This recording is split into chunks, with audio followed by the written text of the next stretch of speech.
Bonjour, dans cette vidéo, je vais vous présenter le patron Anna et vous montrer les différentes étapes de montage de cette robe.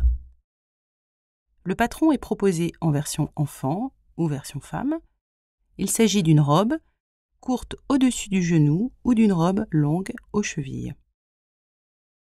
Le modèle se compose d'un haut avec une ouverture devant arrondie par patte de boutonnage et d'un dos croisé. Pour la finition, on a prévu une parmenture à l'encolure et devant.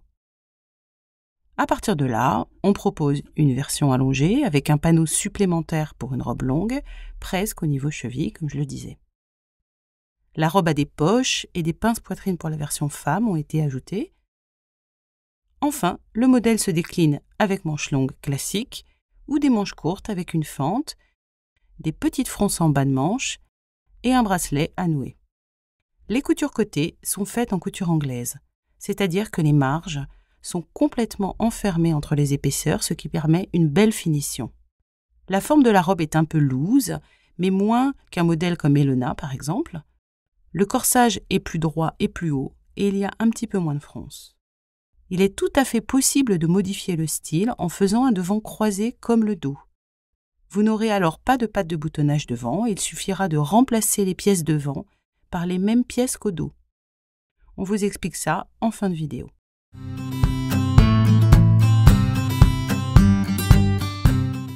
Pour réaliser Anna, le choix de tissu est large.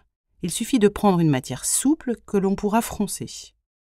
On peut utiliser des cotonnettes classiques, des popelines, des toiles, des doubles gazes, des seersuckers, des jeans légers, des chambray également, des lins ou des lins lavés. On peut également partir sur une viscose, un tencel pour leur fluidité, ou encore des jacquards souples. Enfin, les mailles pourraient convenir pour ce patron, un jersey de coton ou de lin, ou encore une viscose ou un mélano.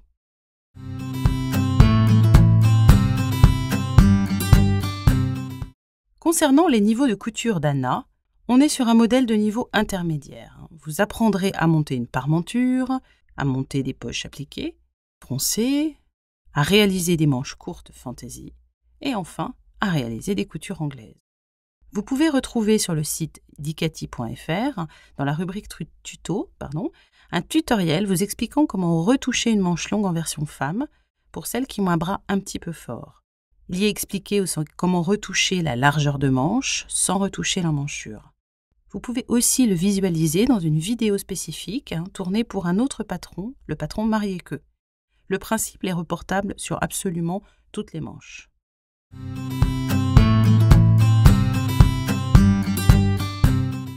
En cas d'option robe longue, on va d'abord assembler les deux pièces de parmenture, la 6 et la 6L son extension.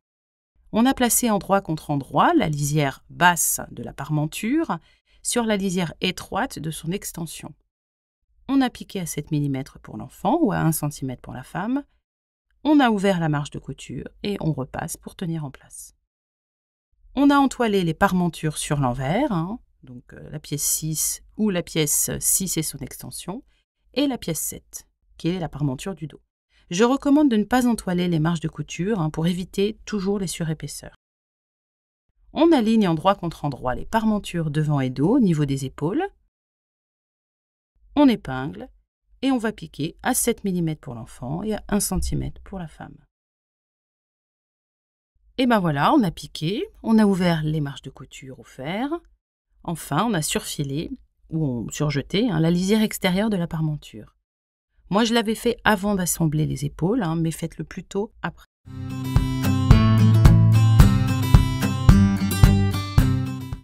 On a d'abord surfilé les lisières épaules, des pièces devant et dos. On aligne endroit contre endroit ces pièces, devant et dos, au niveau des épaules. On va épingler et on va piquer ensemble aux marges de couture habituelles, toujours 7 mm en enfant et 1 cm en femme, je ne repréciserai pas plus loin. Si vous réalisez le modèle femme, alors vous avez fait les pinces en piquant selon les lignes de pince poitrine sur les pièces du devant.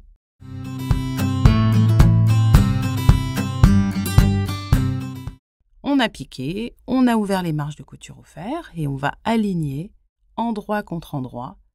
Le long côté de la parmenture dos sera posé vers la bordure de l'encolure. Le biseau sera donc en bas. On épingle et on va piquer jusqu'aux coutures épaules, environ. Le devant sera assemblé plus tard. Vous pouvez le rouloter, je montre ça dans le tutoriel, et tenir par des épingles.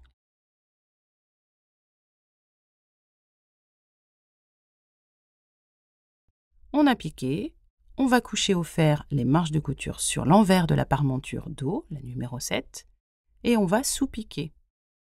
Alors pour ce faire, on va piquer la marge avec la parmenture à 2 mm de la couture d'assemblage.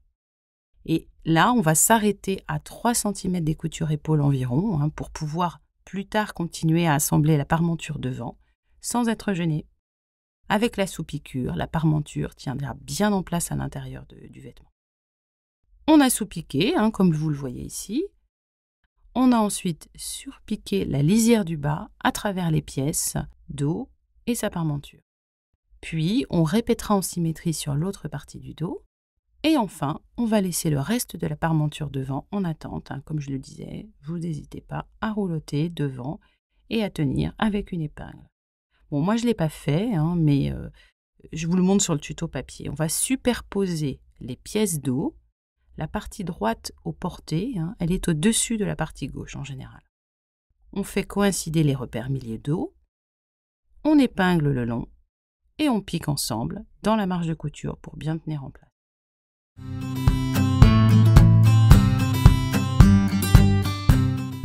Sur chaque pièce, numéro 3, c'est la pièce de la jupe, devant et dos, on a piqué 2 lignes de fronce parallèles dans la marge de couture du haut.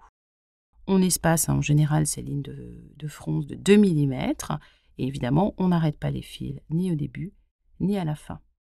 Alors pour les devants, on ne commence la piqûre des lignes de fronce qu'à 4 cm du bord, qui sera au centre de la robe, afin de ne pas froncer la partie à boutonner. Puis, on va diviser en 4 parties égales et marquer par des épingles.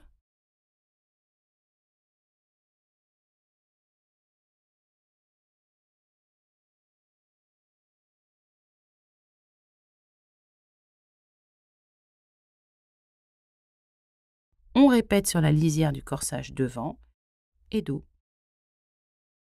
On aligne, endroit contre endroit, le haut des pièces de jupe en bas du corsage. On fait coïncider les épingles.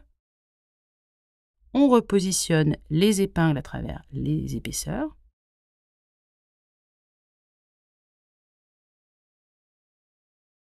Et on va froncer en tirant sur les fils du dessous, les fils de canette.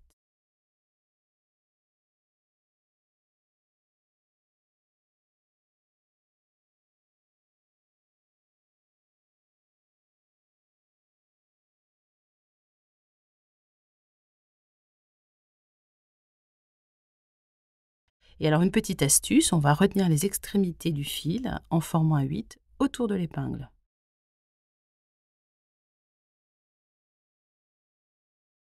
Et on répartit les fronces avec les doigts ou avec un poinçon.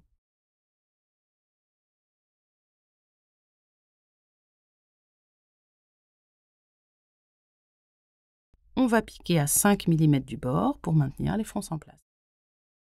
On a formé les fronces devant sur les 2 parties, en laissant donc une platitude au niveau de la patte boutonnée à gauche et à droite. On a froncé tout le dos et on a piqué puis surfilé les lisières ensemble. Pour l'option manche longue, il vous suffira de répéter l'opération de fronçage sur les pièces d'extension de jupe, les 3 L, devant et dos, et de les assembler à la jupe courte, devant et dos. Voici le dos.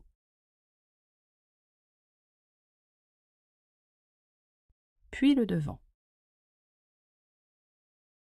Attention, pour la version femme, on aura d'abord assemblé endroit contre endroit les 2 extensions de jupe longue dos ensemble afin de reconstituer une seule pièce assemblée en son milieu. En fait, on ne peut pas faire tenir en une seule pièce à cause de la largeur du tissu qui est pas suffisante. Donc on est obligé de reconstituer une jupe entière avec 2 pièces de tissu.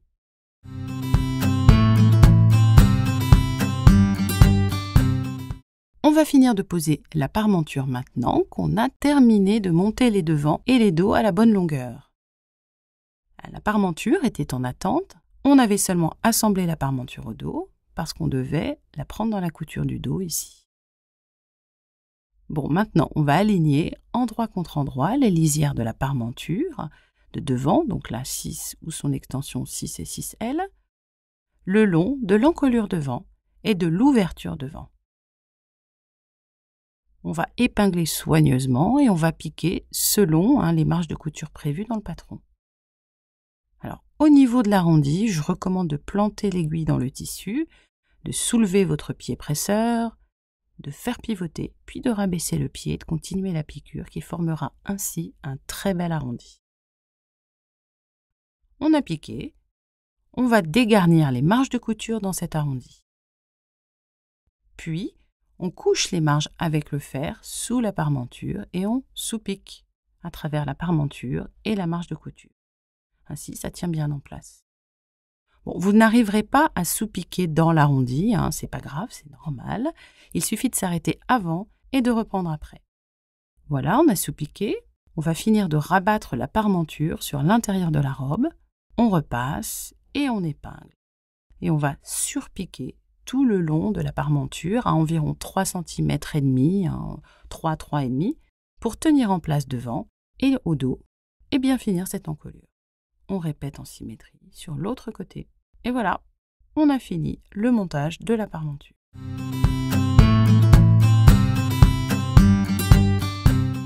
On va réaliser les coutures anglaises sur les côtés. Ce n'est pas réalisable sur des matières un peu épaisses, même si elles sont souples. Donc dans ce cas-là, on recommande de plutôt faire une couture classique. Moi, je l'ai fait ici avec un lin lavé qui est un peu matériel, mais c'est pas facile sur ce type de matière. Donc si vous choisissez une matière trop épaisse, moi je vous invite à privilégier la couture simple, vraiment endroit contre endroit, en alignant les côtés et en piquant à 1,2 cm. Puis on va surfiler les lisières, évidemment. Pour des matières fines et moyennes, on peut réaliser des coutures anglaises qui consistent à faire 2 coutures, l'une après l'autre, pour enfermer les marges et obtenir une belle finition. Allez, c'est parti, je vous montre. On va aligner, envers contre envers, les lisières côté de la robe. On va épingler et on va piquer à 4 ou à 5 mm environ du bord. Voilà, c'est déjà fait de ce côté.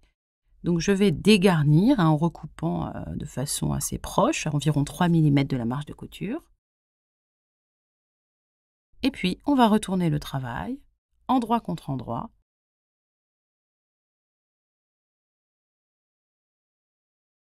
Et on repasse soigneusement cette couture.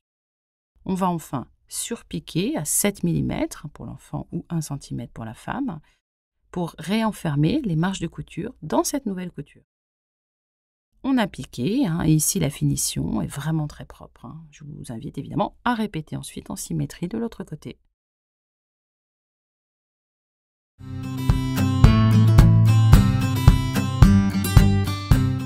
Pour préparer les poches, on a surfilé ou surjeté les lisières des poches. On a placé un petit gabarit en carton, alors que vous avez la pièce qui est dessinée sur votre patron. On prend un carton d'emballage alimentaire qui fait très bien l'affaire et on le met sur l'envers de la poche. Et ainsi, on a formé avec un fer des rentrées. Alors on fait 2,5 cm en haut et 7 mm sur les autres bords ou 1 cm en femme. On va cranter le bas arrondi dans la marge si besoin.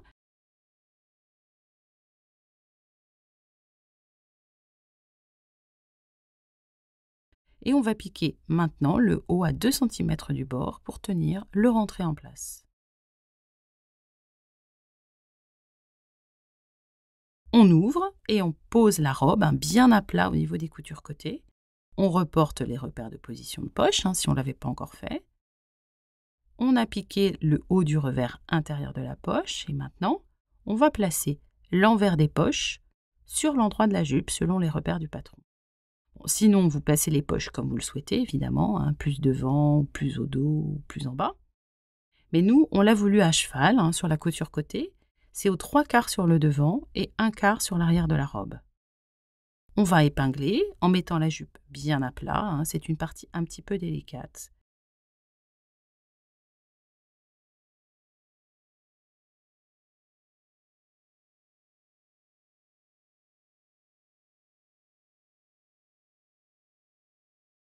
Et ensuite, on va piquer les côtés et le bas de la poche à 2 mm du bord, donc vraiment une petite piqûre nerveuse. En option, on renforce l'ouverture des poches par des coutures en triangle et évidemment, vous répétez en symétrie. Alors au final, j'ai choisi de faire la robe longue en viscose sans poche, mais je vous montre le résultat sur une robe courte que j'ai faite en coton. Les poches ont d'ailleurs été coupées dans l'autre sens, de la rayure, pour créer vraiment un effet graphique, donc vous pouvez vous amuser.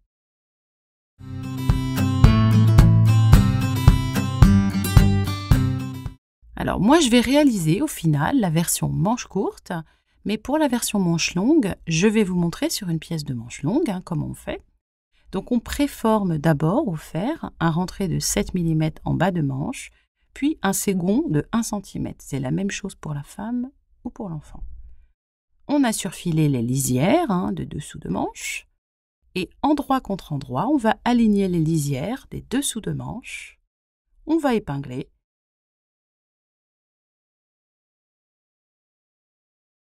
Et on pique à 7 mm ou 1 cm en femme, et on ouvre les coutures au fer. On a piqué 1 ou 2 fils de fronce sur le haut de la manche, entre les repères devant et dos. Ça va nous servir pour le petit embu en haut de manche.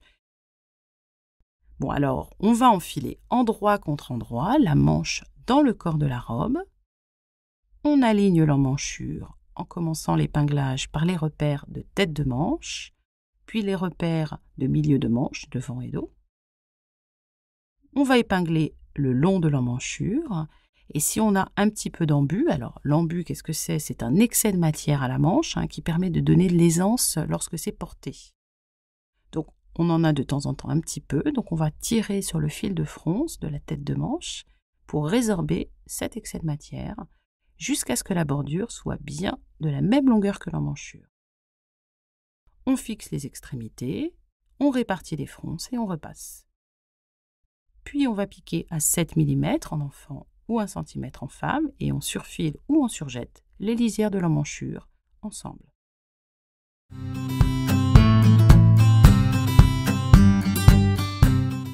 Pour la version manche courte, on a réalisé les préparatifs suivants. On va d'abord entoiler avec une toile thermocollante ultra souple l'envers des pièces de bande, mais alors on va le faire uniquement entre les repères et hors marge de couture. Donc moi, j'ai réduit la pièce de la toile, thermocollante, sans valeur de couture, j'ai fait ça au ciseau, et ça va me permettre d'éviter les surépaisseurs. Donc en option, on colle aussi une toile thermocollante sur l'envers de la parmenture des manches, la parmenture, la petite fente, mais cela va un peu rigidifier votre fente, donc vous n'êtes pas obligé de le faire. Puis, on va marquer au fer des rentrées de 7 mm ou de 1 cm en femme sur cette parmenture de fer.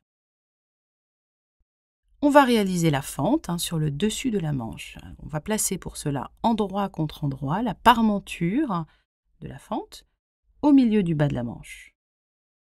On épingle soigneusement et on va piquer à 5 mm autour de la marque repère que vous avez faite de cette petite fente. Moi, j'ai cousu un peu loin de ma fente. J'aurais dû m'arrêter un peu avant pour avoir davantage de place pour mon rentré de tissu en haut. On va couper la fente en terminant par une coupe en forme de V jusqu'à la limite de la couture. Évidemment, on ne coupe pas la couture. On retourne la parmenture par la fente dans la manche. On marque avec l'ongle ou on repasse soigneusement et on épingle envers contre envers.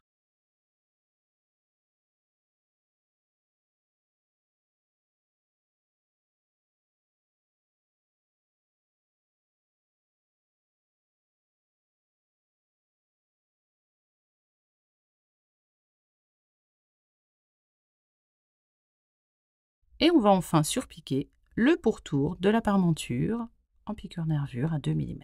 On a enfin piqué une ligne de fronce sur la tête de manche pour résorber le petit embu à l'emmanchure, comme on avait fait pour les manches longues. On a surfilé les lisières des dessous de manche. Maintenant, on va aligner endroit contre endroit les dessous de la manche. On épingle et on va piquer et ouvrir la couture au fer. Afin de froncer le bas de la manche courte, on a entre-temps piqué 1 ou 2 lignes de fronce dans le bas des manches. Alors c'est tout le tour qu'on le fait. Et on a divisé le bas des manches en 4 parties égales. On a marqué par des épingles. Et on a fait de même sur la bande entre les repères qui sont marqués sur cette bande. On va aligner entre ces repères la bande en droit contre envers de la lisière basse de votre manche. Et on va faire correspondre les épingles que l'on va replacer à travers les épaisseurs.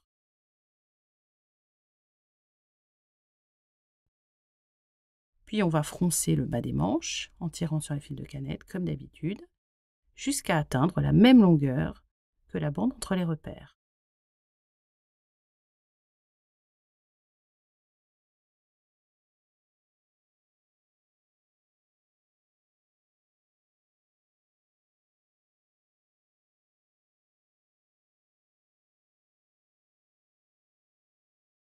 On va répartir les fronces avec une pointe. Il n'y a vraiment pas beaucoup de fronces, mais ça donne juste un petit volume léger. C'est le style de cette robe.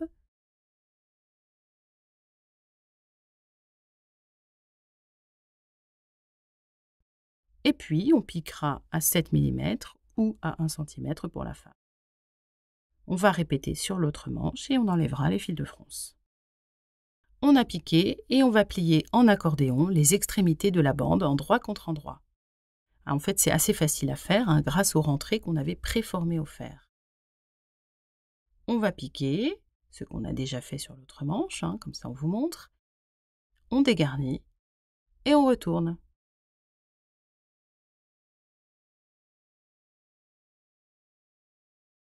Puis, on va rabattre la bande en deux à cheval sur le bas de la manche pour former un bracelet de bas de manche.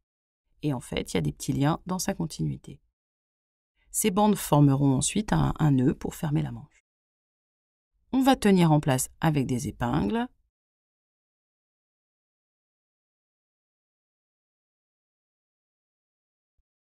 Bon, c'est un peu délicat, mais rien de compliqué.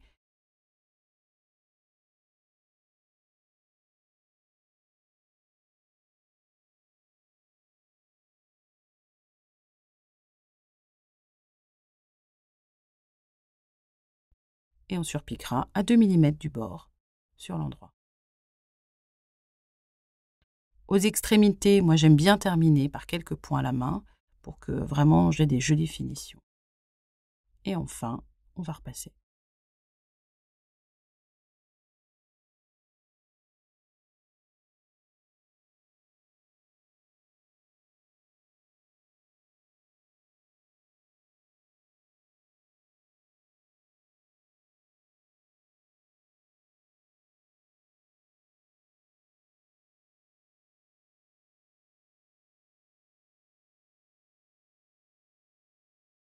Voilà, c'est fait.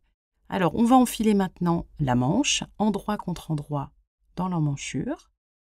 On aligne les lisières ensemble, selon les repères de tête de manche, qu'on fait coïncider à la couture épaule. Et puis, on fait coïncider ensemble les repères de la manche devant et de la manche dos. Et on va épingler tout le tout.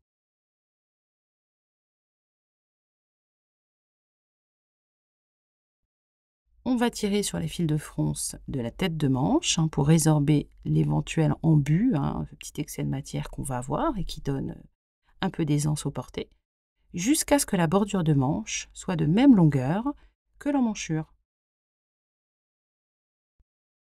On va piquer et on va surfiler les bords. Voilà, je vous montre ici sur l'autre manche que j'ai déjà montée. Et évidemment, on répète sur la deuxième manche en symétrie.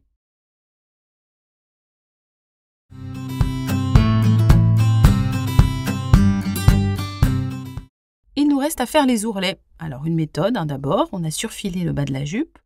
On va marquer au fer les ourlets de 2 cm en bas et on pique. La deuxième méthode, c'est que vous pouvez faire 2 rentrées pour cacher la bordure, une de 5 mm environ et une de 1,5 cm si vous préférez. Alors dans ce cas, on n'a évidemment pas besoin de surfiler le bas de la jupe. On ne fait alors que piquer à 2 cm. Pour le bas des manches longues, on va replier les rentrées qui avaient déjà été préformées. On en avait fait un de 7 mm et un de 1 cm. Et on va piquer pour tenir en place. Et il ne nous reste plus qu'à terminer par la réalisation des boutonnières. On va marquer les repères aux endroits indiqués sur la patte de boutonnage devant du patron. Alors pour l'enfant, vous avez des repères qui sont donnés pour le premier bouton et ensuite on reporte centimètres, il y a des distances qui sont données entre chaque boutonnière et chaque bouton, donc on les reporte, on les calcule avec une règle. Pour la femme, c'est différent, tous les repères sont indiqués. Une fois qu'on a réalisé les boutonnières à la verticale, plutôt, c'est plus joli et plus pratique, on va coudre les boutons en vis-à-vis. Au niveau de la croisure dos, vous pourrez tenir en place avec un point de couture à la main, qui est partiel ou qui est total, sur toute la croisure. Et voilà, c'est terminé.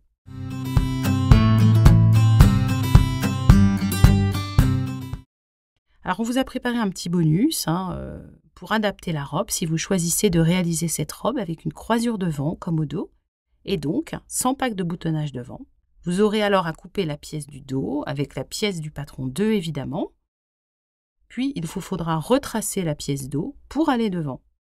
Pour ce faire, on va superposer la pièce 1 sur la pièce 2 et on va retoucher l'épaule du devant qui est un petit peu plus basse. On va retoucher l'emmanchure évidemment et en femme, on va retoucher la pince poitrine, on va la créer en fait. Ici, je choisis de vous montrer l'adaptation en femme. Alors j'ai pris les deux pièces 1 et 2, je les superpose sur une feuille de papier de soie et je vais retracer la pièce 2 qui ira devant. Et bien sûr, la pièce 2 du dos, elle n'est pas modifiée. Donc d'abord, je redessine la pente épaule, l'emmanchure, puis je crée la pince. Je vais redessiner le bas pour finir.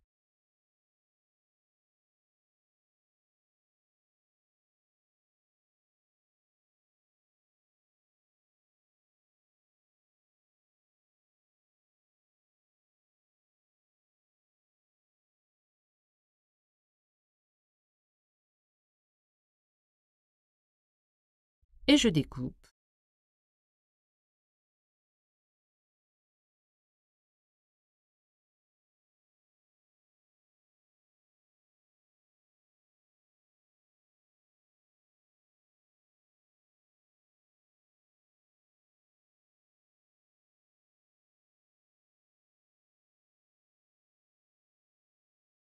Voilà, c'est comme ça que je l'ai fait. Et je vous montre aussi sur la page 6 du tuto papier, une pièce de devant qui est redessinée.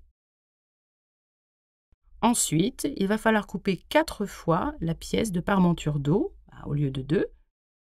Il y en a 2 pour le devant, 2 pour le dos. Et on va recouper légèrement celle qui ira devant au niveau de la pente épaule. La coupe est ultra légère, on pourrait même ne pas la faire sur la parmenture.